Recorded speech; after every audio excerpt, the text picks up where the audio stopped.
Today I'm on the stage of the Levitt Pavilion in the heart of downtown Dayton. It's an outdoor venue and it's very windy, but we are excited to be joined by Lisa Wagner, the Executive Director of the Levitt Dayton, and she's going to tell us all about this wonderful community concert venue.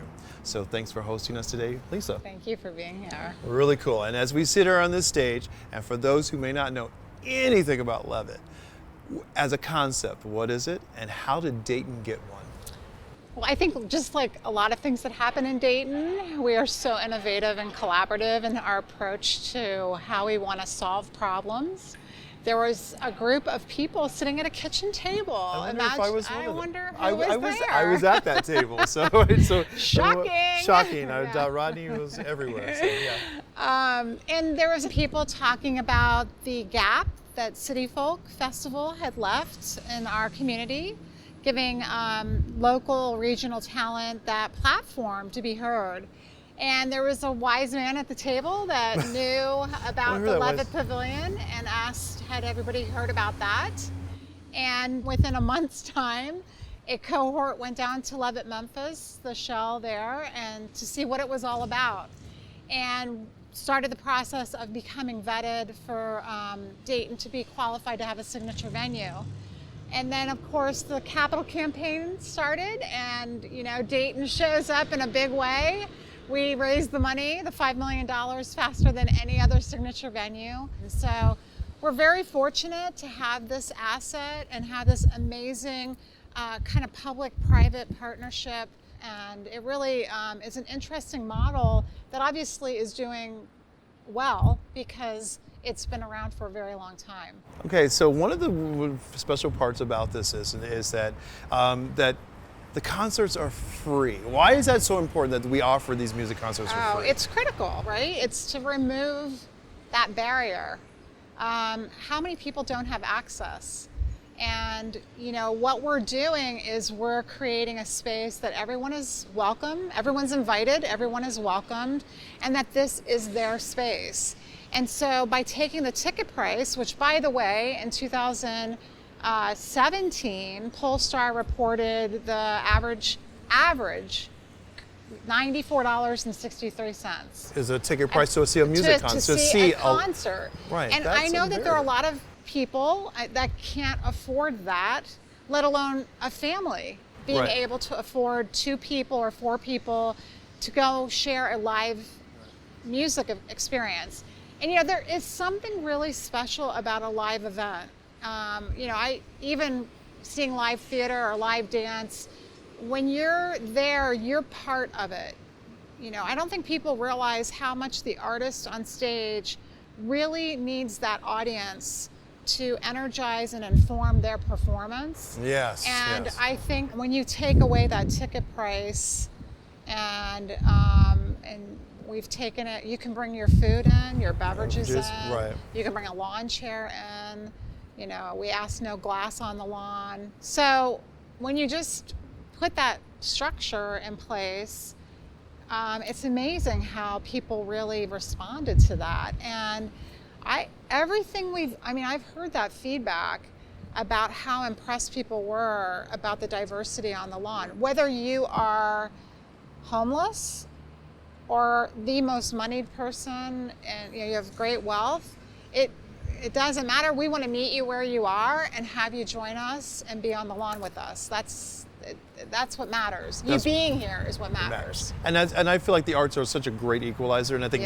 music in particular, I think that's a universal thing that we kind of connect to and bond over. Right. And that's what I love about Levitt is the fact that it is as eclectic and diverse of genres of music. So let's touch on that. Right, that's true. Why, it's not just one genre of music. Right. Touch on that, why that's important as well. We were really intentional in our first season of making sure that we were programming across 7 different genres. And because we want to be representative of the audience in our community and that we're speaking to them. You may never have listened to reggae before, but come on down and see if it makes you move, and maybe you'll discover something fun, and that's kind of what we're hoping for. So we paid attention. Blues, R&B, funk really brought out our largest audiences. So we expanded those a little bit in our first full season this year. And then we have probably 10 different genres represented. All right, so we're gospel. We're showing up with gospel, with I love choral. that, You know, I think ska and reggae is represented this year. So it's really exciting to kind of keep building on that. That's awesome. So, okay, because Yeah. I've been on the lawn, you've been on the lawn. Well, Yeah. obviously you're on the lawn a lot. Describe what a typical night on the lawn looks, feels like, and what people can expect who maybe have heard about it but never experienced it. What can you describe it? Well, so for me personally, it feels like love. Okay, and I know that's really hokey, but there's nothing really more beautiful than seeing our community sitting together, sharing, breaking bread, sharing food and drink, dancing with each other on the dance floor out in the lawn. I think there's nothing more beautiful than watching a child dance, because they dance like nobody's watching. And that joy is the joy that I think we're starting to see on everyone's faces as they connect to the music, the artists, music just, again, is this universal language that speaks to everyone. And so a typical night, it's just that's really moving and grooving and having a party. And it really is beautiful to watch. I love it. And one of the components, and you talk about that feeling, it's a feeling of love, but that it's also a catalyst for something else, and that's economic development. Oh my gosh. And so let's talk a little bit about like Levitt Pavilion Dayton in terms of the larger plan of Dayton and revitalizing downtown, as this being the living room of downtown Dayton, which we kind of refer to it as. Yeah, we're catty corner to the arcade, so there's been a lot of economic development in and around, and I think it's just starting, because here's what we know. We know we had 26,000 people on the lawn in our first season.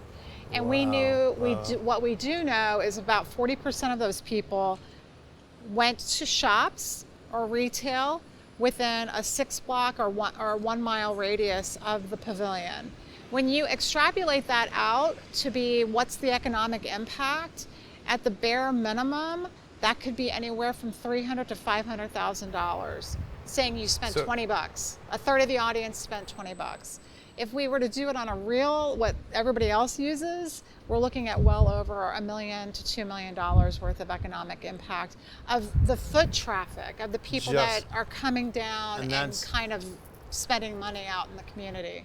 Well, Lisa, thank you so much for sharing, because I know that your heart's in Levitt, and I'm so grateful that you share your heart and your passion for providing all the wonderful things in Dayton and taking the time to talk to us at your lovely venue. Thank you. Come be with us more often. I will. You know I will. You and I are always dancing together.